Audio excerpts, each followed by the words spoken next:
Yeah, welcome back. Today's video will be about my experience with MEPS for the Air Force branch. So I'm still in the late entry program, but my whole process from getting to meeting with my recruiter to MEPS took about 2 months, you know. In January, I think I called him. I got his number from a girl I used to go to school with named Debbie, and she told me that he doesn't like to answer his phone sometimes, so like that I should just try to talk to him a lot, or like contact him as much as I can until I get a response, as everyone knows. So I texted him, and then he was like, "Thank you for this inquiry. I'll send you a little information fact sheet to fill out through your email. You fill it out, you email it back to me. We'll be good." So I did it in like probably 20 minutes. I sent it back to him, and as he gave me this packet, he said, "Become familiar with this packet, and once you get back to my office, we'll go over the day before or the day of." So that's what happened. I met up with him the day I was supposed to leave, which was Wednesday, April 17th. I might be off by a day or two, I'm sorry, but as long as I can remember, it was Wednesday, April 17th. He briefed me. We went over everything in a packet. It was just rules, like what you should wear, what you shouldn't wear.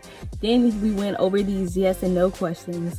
And all I remember is that there's 2 for sure that I remember, but I used to remember 3. There's 3 questions that my health was yes to. Are you in good health? Yes. Do you wear contacts or glasses? Yes. And there was something else. I'm not sure what it was, but everything else was no. He briefed me on everything they were going to ask me, and yeah. And I didn't have the choice for my people to drive me or to drive to New Orleans, because that's where my MEPS was, in New Orleans, Louisiana. We took a shuttle. We took it to like 4 different places in Louisiana. That's the way it works when you go to MEPS on a shuttle bus. They stop by little cities with other Air Force people that are interested, basically, to go to MEPS, and then you go to MEPS. So we left from the recruitment office around 10 a.m. and I think we made it to the New Orleans MEPS station at like 2:30. So we got in, and the first thing that happened was, well, before we got off the bus, there was a man briefing us on what they were gonna do. He was like, "If you have any piercings, I advise you to take them out, because they're gonna tell you to take them out, you might get in trouble, and you knew this beforehand." He told us that whenever we got off the bus, we were gonna be led by this man. We were gonna go through the doors. There was gonna be a metal detector, and that's why he was like, "You should take out your piercings and turn your phones off and all that." So we did that. We got in. It was like a big station, and so, if it makes sense, like the front desk, that's what it was. It was like a front desk in the middle. There were chairs to the right of them. There was a room right to the right of us when we walked in, which was where you put your things. Okay. And then to the left of us, if you keep going straight down, once you turn left, there was like a waiting facility. And I kid you not, from 2:30 to around 6 p.m, we were in that lobby waiting on our shuttle to pick us up and take us to the hotel, which was probably about 15 minutes away. And okay, so I can't remember the exact name of the hotel that I stayed in. I might leave it down in the box below, I'm not sure. Once we got to the hotel, we went to this private part of the hotel, which was like the Freedom Club, or the Freedmen's Club. I think it was Freedom's Club. So the Freedom's Club was like a partnership with the hotel that we stayed at. It took us all about 45 minutes to get checked in, and there were probably 12 people with us. I think there was like 5 girls, maybe 7 boys, something around that. But the ratio of boys to girls was, and the boys, there were more boys than girls.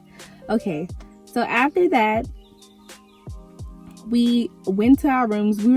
Before we went to our rooms, we were briefed by the woman who checked us in, and she told us to meet her exactly at 8:20. That's when we had to be downstairs, or she was gonna, like, if your roommate wasn't down there with you, they were gonna get in trouble. So it was just like, make sure you and your roommate are down here, because you'll be in big trouble. And she was like, "You're going to the military, so you need to be comfortable with these decisions, and you need to know how to be prompt and on time." So I went to my room or whatever. My roommate was like cool. She was nice. She didn't really talk a lot. So when we got to the room, I was starving. I don't know, I hadn't ate all day, so I ordered a pizza because we had that option. We got this little meal ticket, which was a buffet in their cafeteria, and it was decent, but I just didn't want to like fill up on that, so I ordered a pizza. And the pizza place, which was Pizza Hut, was like literally 2 minutes, a 2-minute drive, maybe 5. That's an exaggeration. A 1-minute drive, maybe 5-minute walk down the street. Tell me why the wait time was like 45 minutes. And then it wasn't even 45 minutes. I waited an hour and 30 minutes. So I scarfed down the pizza. I gave the rest to my roommate. I offered it to her. We went downstairs. We got briefed on what MEPS would be, what we should be familiar with. And it was like, thank you and congratulations on your attempt at basically joining the Air Force or whatever branch that you're going into. And that is all for this video. I will have the second day, day 2, which was the last day of my MEPS experience for the Air Force, in my next video. So if you're interested, please like, comment, subscribe. I plan on being an active YouTube member, simply because before I joined, and I'm like, I never went through basic or anything, I'm just technically in it because I got sworn in. Before I swore in, I watched a lot of videos, but I was really looking for videos of black girls, like black military YouTubers, or especially black Air Force young women, and I've only found like a handful. And I just want to be the next one because I don't know, I'm interested in letting people know my journey. I know I had a lot of questions, and if I can answer people's questions, that'd be great. And even though I didn't go to basic or nothing, I just wanted to like go through the journey with whoever decides to join me on it. So thank you.